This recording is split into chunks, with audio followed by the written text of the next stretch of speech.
Кыргызстан 1 жыл бою Шанхай кызматташтык уюмуна төрагалык кылды. Жыйындын алкагында 20дан ашуун документке кол коюлду. Быйылкы Шанхай кызматташтык уюмунун жаштар кеңешинин жыйынынын өзгөчөлүгү башкы катчы Владимир Норовдун катышуусунда өттү. Анын айтымында бүгүнкү күндө терроризм, аткезчилик, мыйзамсыз жол менен баңгизаттарды ташуу жана уюшкан кылмыштуулук жаш муунга терс таасирин тийгизип, жаштарды ошол агымга түшүүсүнө түрткү болууда. Уюмга мүчө мамлекеттердин калкынын 800 миллиондон ашыгын жаштар түзөт. Булар учурда кылмыштуулукка бат тартылуу үчүн негизги бөлүк болуп жатышат. ШКУнун алкагында чогулган жаштар уюмдун негизги ишеничи. ШКУга мүчө мамлекеттердин өнүгүүсү үчүн маанилүү саясий чечимдерди кабыл алууда жаштардын катышуусу абдан маанилүү.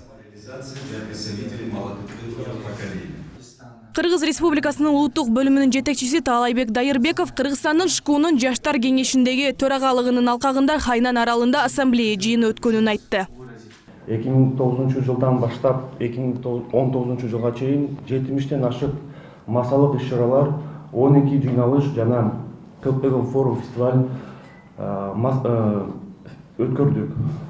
Кытайдын улуттук бөлүмүнүн жетекчиси Дунсянын айтымында Шанхай кызматташтык уюмунун өлкөлөрүнүн жаштарын өстүрүүгө чоң салым кошту. Кытайдагы Шанхай кызматташтык уюму саммитинде ШКУга мүчө мамлекеттердин башчылары атайын жаштарга кайрылуу жасашкан. ШКУга мүчө мамлекеттердин башчыларынын жаштар тууралуу документти талкуулоосу ШКУнун тарыхында алгач ирет болуп жатат. Бул жолу жаштар ишкерчилиги боюнча кызматташуу, өнүктүрүү жана башка маанилүү маселелерди талкуулайбыз. Өзбекстан жаштар кеңешине 2018 жылы кошулган. Кыска убакыттын аралыгында бир катар жаштар форумун, иш-чараларды өткөрүүгө жетишкен. Өзбекстан жаштар туризмин өнүктүрүүгө маани берип жатканын белгилешти.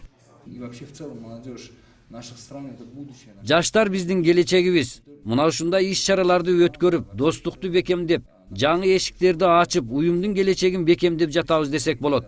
Башкы катчы Норов дагы бизнести өнүктүрүү демилгесин айтып өттү. Мен муну абдан колдойм. Биздин өлкөдө жаштарды бизнеске тартуу, аларды колдоо, бизнести алып кетүүнү үйрөтүүгө өзгөчө көңүл бөлүнүп жатат. Бүгүнкү иш-чаранын дагы бир маанилүү бөлүгү Пакистан жаштар кеңешине мүчө болууга билдирүү жасады. Жыйында бул боюнча Пакистанды жаштар кеңешине кабыл алуу маселеси да каралды. ШКУга мүчө болгонубуз Пакистан үчүн абдан маанилүү. Биздин өлкөнүн калкынын 60%-ын жаштар түзөт.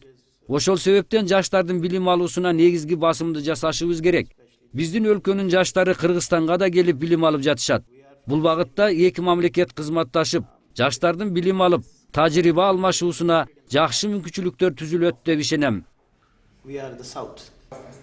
Шанхай кызматташтык уюмунун жаштар кеңеши 2009 жылдын май айында Екатеринбург шаарында түзүлгөн. Ал жерде 5 мамлекеттин жаштарынын өкүлдөрү жолугушуп, Шанхай кызматташтык уюмунун жаштар иштери жөнүндө документ кабыл алынган. Кыска убакыттын ичинде Шанхай кызматташтык уюмунун жаштар кеңеши тарабынан иш-чаранын 90% аткарылган. Бул жыйындын соңунда Кыргызстан төрагалыкты Орусияга өткөрүп берет.